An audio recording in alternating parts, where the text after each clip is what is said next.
এগৰাকী সুন্দৰী যুৱতীয়ে বিচাৰিছে দৰা বিচাৰি আবেদন সামাজিক মাধ্যমত যিকোনো বয়সৰ লোকেই পাতিব পাৰিব বিয়া। একটা জীবনসঙ্গী চাই যে আমাকে দেখে শুনে ৰাখে, খুব ভালো। যদি আপুনিও বিয়া পাতিব বিচাৰিছে তেন্তে এই ভিডিঅ'টো আপোনাৰ বাবে। এতিয়া ভিডিঅ' এটা শ্বেয়াৰ কৰি দিয়ক।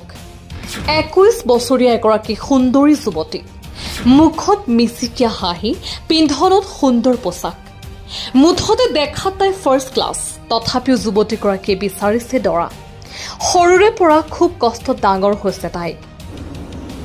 ছোটবেলা থেকে অনেক কষ্টে বড় হয়েছি।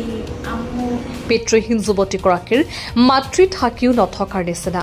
সেয়ে যুৱতীগৰাকী বিয়া পাতি সুখী হ'ব বিচাৰিছে। যদি আপুনি ইচ্ছুক তেন্তে কমেণ্টত জনাই যাওক আপোনাৰ মতামত। আসসালামু আলাইকুম। ছোটবেলা থেকে অনেক কষ্টে বড় হয়েছি।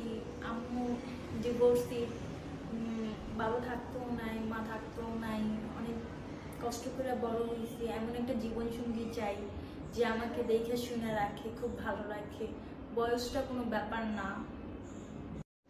আসসালামু আলাইকুম। ছোটবেলা থেকে অনেক কষ্টে বড় হয়েছি।